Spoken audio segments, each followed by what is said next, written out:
Mais moi, je me permets d'ouvrir une petite aparté parce que c'est une question qu'on nous pose beaucoup. Et moi, je vais vous la poser la question. Puisque vous allez, si vous n'êtes pas tous concernés, d'ici quelques années, vous allez être tous concernés, j'en suis presque sûr. Enfin, moi, j'en suis sûr. Ensuite, Allahu A'lam. C'est la hijra. Puisque actuellement, très peu d'entre vous, vous êtes capables de... en tout cas, je parle pour les frères et sœurs qui vivent en Europe. Hein, j'ai quelques frères qui me suivent d'Afrique, que ce soit l'Afrique du Nord ou l'Afrique subsaharienne, à qui je passe d'ailleurs un grand salam, à mes bien-aimés frères d'Afrique et sœurs. Mais la plupart d'entre vous, vous résidez en Europe et principalement en Belgique et en France. Et vous n'allez pas me dire que vous êtes dans la capacité de pratiquer correctement et ouvertement votre islam. Sans vouloir vous être irrespectueux, si vous osez dire ça, c'est que vous ne connaissez pas l'islam. Vous ne savez pas ce que c'est que l'islam.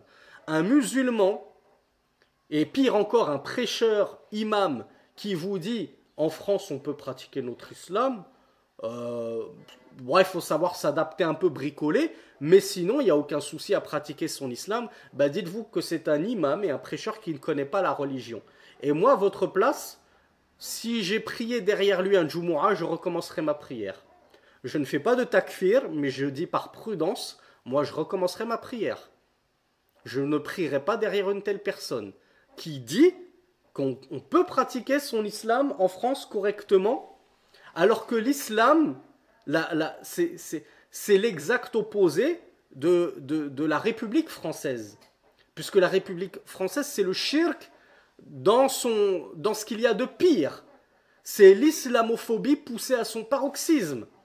C'est tout faire pour faire oublier Allah aux gens, jusqu'à les endoctriner, leur faire des propagandes dès le plus jeune âge.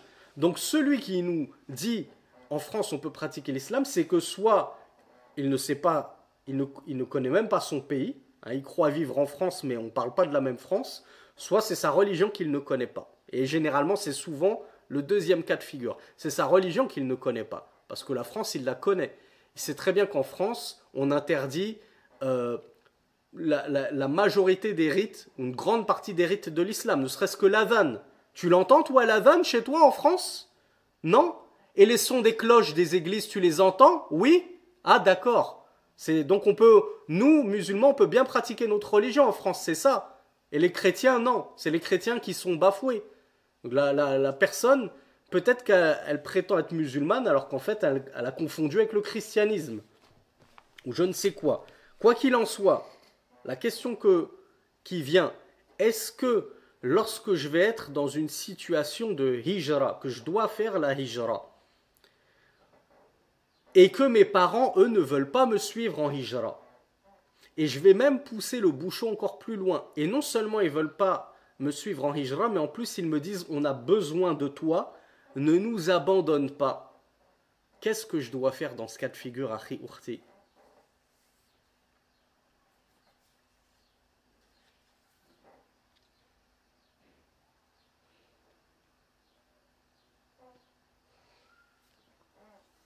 Alors, en fait, j'ai eu l'un ou l'autre. Il y en a qui m'ont dit partir quand même et d'autres qui me disent rester avec eux. Peut-être que j'ai mal posé ma question, que vous en avez compris qu'il s'agissait de la hijra obligatoire. Mais comme vous le savez, il y a deux types de hijra. Donc on va juste détailler très rapidement. Mais comme je vous le disais en introduction à cette question, vous allez bientôt vous retrouver dans une hijra obligatoire si ce n'est pas déjà le cas. Moi par exemple, regardez, moi je suis prêcheur. J'étais imam en France. Donc soi-disant que je fais partie des gens qui étaient censés être le plus dans la capacité d'afficher ouvertement sa religion, parce que moi au moins, je pouvais monter sur le mimbar, prendre le micro et dire ce que je voulais. Alors que vous n'en êtes pas capable. Et bien malgré tout, je me suis retrouvé dans une situation d'obligation de faire la hijra. Parce qu'en réalité, on me prenait le micro, on me disait arrête, ne parle plus du voile. Ne parle plus de al-wala ou al-bara. Qu'est-ce que tu as en plein Jumu'ah, en pleine khutbah, à dire aux fidèles, c'est pas normal que tu sois fâché avec ton voisin à droite et à gauche sur le tapis de prière, là, en pleine khutbah, alors que tu as des posters de Ronaldo et Messi qui sont des mécréants. et tu les idolâtres, alors que ton propre frère, tu le détestes en Allah. Ça, rien que ça, ce simple concept de al-wala ou al-bara, on est censé être unis entre croyants et désunis avec les mécréants, ça ne passait pas et on m'a viré de je ne sais combien de mosquées à chaque fois que je ne voulais pas rentrer dans le moule de la laïcité. Moi, j'ai pas eu... on m'a pas proposé de passer un diplôme de laïcité pour pouvoir rester sur le sol français et ne plus être inquiété. Et vous savez qui on vise par là. Et malheureusement, il y en a beaucoup. J'en visais un en particulier, mais il y en a beaucoup qui, pour une carte de séjour, un renouvellement de titre de séjour ou une non-expulsion du territoire, eh bien, ils sont prêts à vendre leur religion, vendre leurs principes. Et alors, ces gens-là ont tout perdu. Ils ont troqué, comme le dit Allah dans le Coran, ils ont échangé leur akhira, leur vie future, pour cette dunya. Eh bien, moi, j'ai préféré fuir. C'était soit je restais en France et je vendais moi aussi ma religion, ou soit je fuyais et je retournais en terre d'islam.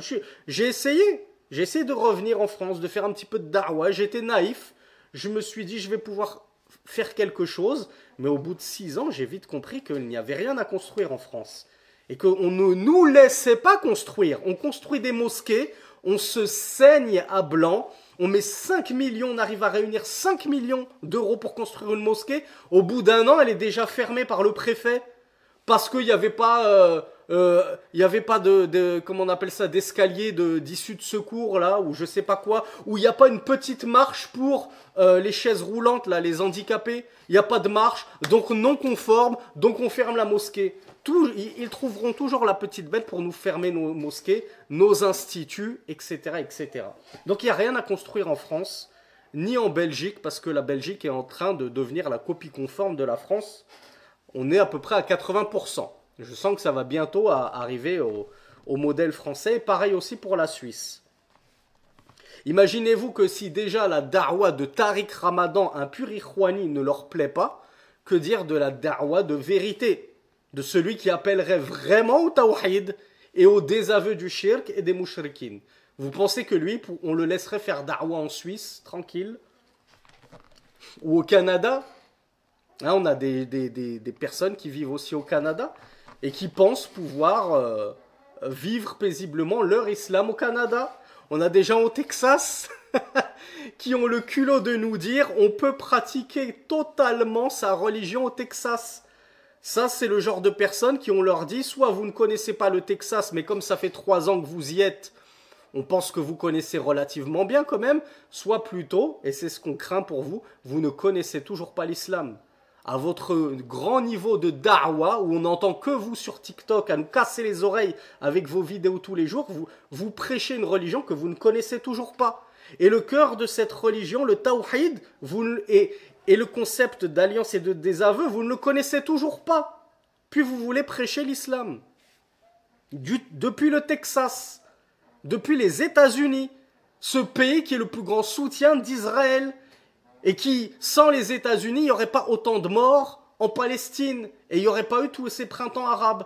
Mais toi, tu viens t'installer au Texas, et tu viens nous parler de religion, tu viens nous expliquer la religion. Donc, mes frères et mes sœurs, comme je le disais, il y a 2 types de hijra. Il y a la hijra qui est obligatoire lorsque tu ne peux plus justement pratiquer ouvertement ta religion. Tu ne peux plus affirmer le monothéisme, tu ne peux plus condamner le shirk et les mouchriquines, tu ne peux plus te désavouer d'eux.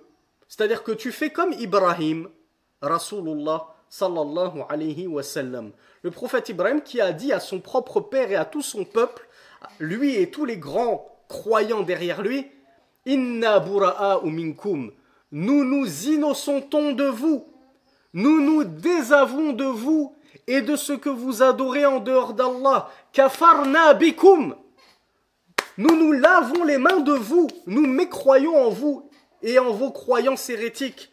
Wabada bainana wa bainakumul adawatu wal baghda'u abadan. Et l'inimitié, l'animosité régnera entre vous et nous, à tout jamais, hatta tu'minu billahi wahda, jusqu'à ce que vous croyez en Allah seul. C'est-à-dire jusqu'à ce que vous embrassiez le véritable islam.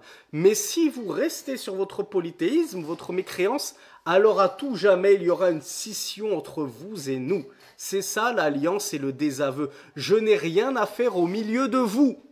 J'ai rien à faire au Texas. J'ai rien à faire en Angleterre. J'ai rien à faire au Canada. J'ai rien à faire en France et en Belgique. À partir du moment où vous ne voulez pas me laisser pratiquer tranquillement ma religion. Maintenant, tu vis dans un pays, admettons, qui n'est pas musulman. Je pensais au Tchad, mais je crois que le président du Tchad, il est musulman. Mais il me semble que le Tchad, c'est moitié-moitié. Moitié de musulmans, moitié chrétiens. Donc je ne sais pas si on peut considérer le Tchad comme un pays musulman, mais imaginez-vous un pays comme ça qui ressemble au Tchad, où voilà, les musulmans, ils sont tellement nombreux que on les laisse tranquilles. On entend l'adhan. L'État ne se revendique pas d'être un État islamique, par exemple, mais on les laisse tranquilles. Les musulmans, ils font ce qu'ils veulent. Les femmes portent la burqa. On les laisse tranquilles. Ça n'a rien à voir, mais la Réunion, l'île de la Réunion, les musulmanes peuvent porter le niqab, alors que pourtant, en Réunion, et je ne dis pas que la Réunion est un pays musulman, certainement pas, puisqu'elle est rattachée à la France. Mais malgré qu'elle est sous autorité française, les Réunionnais ont su adapter un petit peu leur politique française et ils se sont assouplis. Donc les sœurs à la Réunion, elles peuvent porter le niqab. Je ne suis pas en train de dire que les sœurs ont le droit de faire leur hijra à la Réunion. Mais tout ça pour vous dire que dans un pays, ça c'est en théorie, je vous laisse le soin de le trouver ce pays. Un pays dans le mécréant, dans lequel on laisse tranquille les musulmans. Ils peuvent ouvertement pratiquer leur religion, on ne les embête pas dans leur foi, on ne les oblige pas à se dévoiler pour aller à l'école, etc., etc. On ne les oblige pas à manger du porc à la cantine, voilà, c'est le seul repas qu'il y a, et tu es obligé de manger, sinon on te dénonce aux services sociaux et on t'enlève tes enfants, etc., etc. Eh bien, dans un tel pays, la hijra est recommandée. Donc, on en revient à ma question. J'ai envie de faire hijra de ce pays-là, mais mes parents ne veulent pas. Et ils résident dans ce pays où je peux malgré tout pratiquer ma religion, condamner le koufr et la mécréance, me désavouer des mécréants. De toute façon, eux se désavouent de moi. Donc on est quitte. Ils me laissent tranquille, je les laisse tranquilles, chacun fait sa vie dans son coin. Si seulement c'était aussi simple. Mais admettons que ça existe. Eh bien, les savants, dont la Lajna Da'ima, présidée par Cheikh Ibn Baz à l'époque, et dans laquelle il y avait le moufti actuel Abdul Aziz Al-Sheikh, il y avait Cheikh Salih Al-Fawzan, et il y avait le Cheikh Al-Roudayan. Et ils ont dit qu'il n'était pas autorisé de faire la hijra, c'est-à-dire lorsque cette hijra n'est que recommandée, et pour la contrepartie de délaisser tes parents et de les abandonner, alors qu'ils ont besoin de toi. Donc tu dois, qu'est-ce qu'ils ont dit? Ils ont dit alayka an tajtahid fi ijtinabi maharimillah. Tu dois t'efforcer, tu dois faire un djihad, un effort, une lutte sur toi pour délaisser les interdits d'Allah. Parce que le questionneur, il leur disait, moi je suis dans une terre où il y a beaucoup de fitna. Et j'ai envie de quitter cette terre et de faire la hijra dans une terre où il y a moins de fitna pour sauvegarder un petit peu ma religion. Donc cette hijra-là, elle est obligatoire ou elle n'est pas obligatoire? Elle est recommandée. Tu vis dans une terre où tu peux exprimer ta religion, tu es tranquille, on ne t'embête pas, mais c'est juste que tu es tenté. Il y a de la fitna, mais il y a de la fitna partout de nos jours. D'ailleurs, on a posé cette question à une autre instance qui a répondu, mais dans quel pays il n'y a plus de fitna? Maintenant, même en Arabie Saoudite, il y a de la fitna. À Médine et à la Mecque, ils sont préservés. Mais regardez à Riyad, ou je ne sais plus si c'est à Jeddah, où on invite des chanteurs, des rappeurs, des Rihanna et compagnie. Donc même dans ce pays qui nous est le plus cher à notre cœur, il y a de la fitna. Tu vas en voir partout. Donc si ton but c'est de dire, ben moi je suis obligé de faire ma hijra parce que je veux fuir la fitna, eh bien même les Saoudiens qui vivent à Riyad ou à Jeddah, ils sont obligés de faire la hijra alors, puisqu'il y a aussi de la fitna chez eux. Donc c'est pas comme ça qu'il faut réfléchir. Est-ce que la hijra elle t'est recommandée ou obligatoire? Est-ce que tu peux appliquer ta religion ou non? Si tu peux malgré tout appliquer ta religion, mais c'est juste que tu as des tentations, t'es tenté de pécher, t'es tenté d'écouter de la musique, t'es tenté de fréquenter des filles, les savants ont dit tu dois malgré tout rester proche de tes parents, leur obéir, prendre soin d'eux et tu dois travailler sur toi. Et plus ce sera dur et plus ta récompense sera élevée. Mais dans un cas où la hijra te devient obligatoire, c'est-à-dire que là, il est totalement haram, illicite, interdit que tu résides en France, eh bien là, le jugement est différent.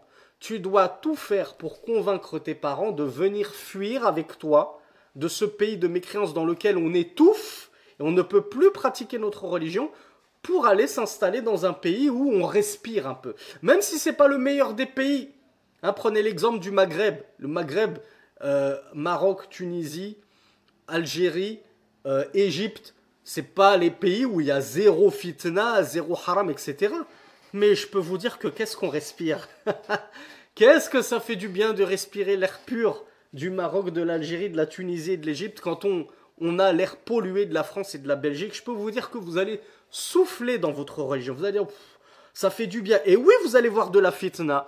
Oui, vous allez rencontrer des choses qui vont vous déplaire dans ces pays-là. Mais le pays parfait n'existe pas. Pays sans fitna n'existe pas. On vit une époque où la fitna est omniprésente et on doit tous faire un djihad sur nous-mêmes, travailler sur nous-mêmes pour combattre notre âme et l'amener à la rectitude et à s'éloigner des péchés. Mais du coup, si la hijra te devient obligatoire, eh bien là, si tes parents refusent de te suivre en terre d'islam ou dans un pays à mi-chemin où tu peux au moins respirer, eh bien, tu n'as plus le droit de leur obéir en disant « Bon, d'accord, je reste avec vous, je vais m'occuper de vous. » Là, c'est toi. Tu dois fuir avec ta religion. Parce que c'est soit tu obéis à tes parents, soit tu vas perdre ta religion. Ou tu vas faire perdre la religion à ta femme. Tu vas faire perdre la religion à tes filles qui sont pubères. Et que tu vas être dans l'obligation d'envoyer au collège et au lycée public à se dévoiler tous les jours. Ton fils, il va manquer tous les Jumu'ah à cause du collège et du lycée, etc. Là, tu es en train de perdre ta religion et la religion de toute ta famille juste parce que tes parents n'ont pas envie. Petit caprice de leur part, ils n'ont pas envie. Parfois, ce n'est pas un caprice, ils sont malades, voilà, ils ne peuvent pas bouger, ils font partie des du'afa, de ceux qui sont excusés parce qu'ils ne trouvent pas de chemin, etc. Mais toi, tu trouves un chemin. Donc toi, tu n'as plus le droit à ce moment-là de rester pour tes parents à partir du moment où la hijra t'incombe et qu'elle t'est obligatoire. Donc ça, ce cas de figure, certains vont jouer avec. Certains prédicateurs malhonnêtes vont vous dire, regardez tel fatwa. Le cheikh, il a dit, tu dois rester auprès de tes parents et tu ne dois pas faire la hijra. Mais ce qui est voulu dans ces fatwas-là, c'est la hijra mustahabba, la hijra recommandée pour celui qui est malgré tout dans la capacité d'afficher ouvertement sa religion et de s'opposer ouvertement au kufr, à la mécréance et à la transgression. Donc je ferme cette grosse parenthèse. J'espère que le sujet était clair.